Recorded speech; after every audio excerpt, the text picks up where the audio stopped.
नमस्कार। चलिए सीधे आज के मुद्दे पर आते हैं। इंडियन स्टॉक मार्केट का एक कोना है जहां आजकल सबसे ज्यादा हलचल है, वो है मिड कैप और स्मॉल कैप का। हर तरफ बस इसी का शोर है। तो आज इसी को डीकोड करने की कोशिश करते हैं और समझते हैं कि इस तेजी के पीछे की असली कहानी आखिर है क्या। हर निवेशक के दिमाग में, चाहे वो छोटा हो या बड़ा, बस एक ही सवाल घूम रहा है। क्या यहां अगला मल्टीबैगर छिपा है या फिर ये एक बड़े क्रैश की तैयारी है? ये वो सवाल है जो किसी को करोड़पति बना सकता है या फिर उसकी सारी कमाई डुबो सकता है। और देखिए, ये सोचना कोई गलत बात भी नहीं है।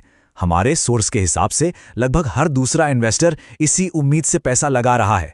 लेकिन असलियत जो है वो थोड़ी ज्यादा पेचीदा है। इस सपने के पीछे कुछ ऐसे सच भी हैं जिन्हें जानना बहुत जरूरी है। तो ठीक है, चलिए इस पजल को सुलझाना शुरू करते हैं। सबसे पहला सवाल, आखिर ये रैली, ये जबरदस्त तेजी आई ही क्यों? इसके पीछे क्या वजहें थीं? देखिए, इस तेजी के पीछे ना मोटे तौर पे 3 बड़े इंजन काम कर रहे थे। पहला, हम जैसे रिटेल इन्वेस्टर्स का पैसा जो एसआईपीज और म्यूचुअल फंड्स के जरिए मार्केट में आ रहा था। दूसरा, सेंटिमेंट, मतलब भविष्य की बड़ी बड़ी कहानियों पर दाव लगाया जा रहा था। और तीसरा, एक टेक्निकल वजह जिसे लो फ्लोट कहते हैं, जिसने समझिए आग में घी डालने का काम किया। ये जो कहानी आधारित खरीदारी है ना, ये बड़ा दिलचस्प मामला है। कई स्टॉक्स इसलिए नहीं भागे कि वो आज बहुत मुनाफा कमा रहे हैं, बल्कि इसलिए भागे क्योंकि उनकी भविष्य की कहानी बहुत मजबूत लग रही थी। जैसे electric vehicles, defence, railway. Investors ने कंपनी की बैलेंस शीट से ज्यादा उसकी फ्यूचर स्टोरी पर भरोसा किया।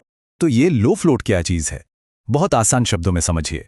जब किसी कंपनी के बहुत कम शेयर बाजार में खरीदने बेचने के लिए उपलब्ध होते हैं, तो होता यह है कि थोड़ी सी भी डिमांड आने पर उसका दाम रॉकेट की तरह ऊपर भागता है।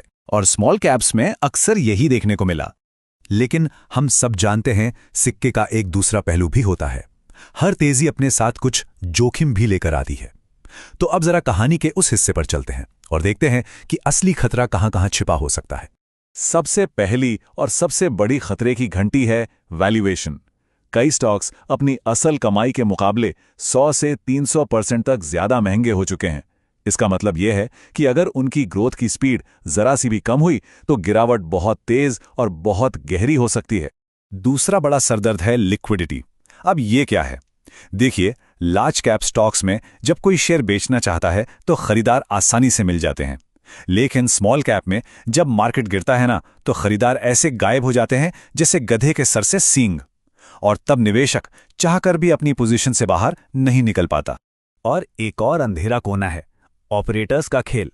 स्मॉल कैप्स में मार्केट मैनिपुलेशन, मतलब जानबूझकर शेयरों के दाम घटाने या बढ़ाने का जोखिम, बड़ी कंपनियों के मुकाबले कहीं ज्यादा होता है। पर रुकिए, कहानी सिर्फ डरावनी नहीं है। एक बहुत मजबूत और पॉजिटिव पहलू भी है।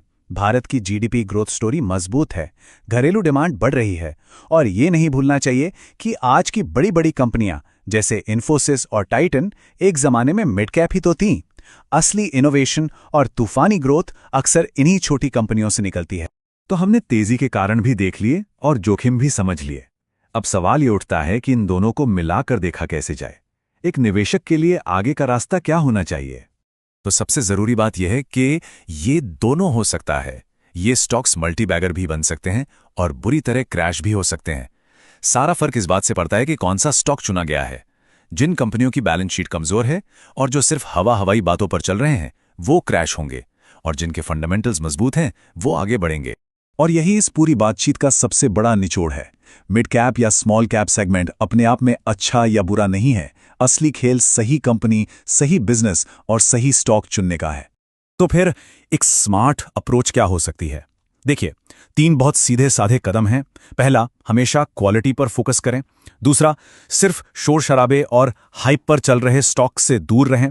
और तीसरा, सब्र। कम से कम 3 से 5 साल का नजरिया लेकर चलना बहुत जरूरी है। अब सवाल ये कि क्वालिटी का मतलब क्या है, उसे पहचाने कैसे? तो मुख्य तौर पर 3 चीजें देखनी चाहिए। कंपनी का रिटर्न ऑन इक्विटी यानी आरओई ऊंचा हो, उसका मुनाफा लगातार बढ़ रहा हो और सबसे जरूरी, उस पर कर्ज कम से कम हो। और हां, एक आखिरी लेकिन बहुत बहुत जरूरी चेतावनी, ये सोचना कि इस सेगमेंट में निवेश करना लार्ज कैप जितना ही सुरक्षित है, एक बड़ी भूल होगी। यहां उतार चढ़ाव यानी वॉलेटिलिटी 2 से 3 गुना ज्यादा होती है। ये शांत समुंदर नहीं, तूफानी लहरें हैं। तो इस पूरी चर्चा को अगर एक लाइन में समेटना हो तो हमारे सोर्स की ये बात बिल्कुल सटीक बैठती है। मिड कैप और स्मॉल कैप में पैसा बन सकता है, लेकिन सिर्फ उन लोगों का जो रिसर्च, फंडामेंटल्स और रिस्क कंट्रोल के नियमों पर चलते हैं, वरना मल्टीबैगर का सपना एक भयानक क्रैश में भी बदल सकता है।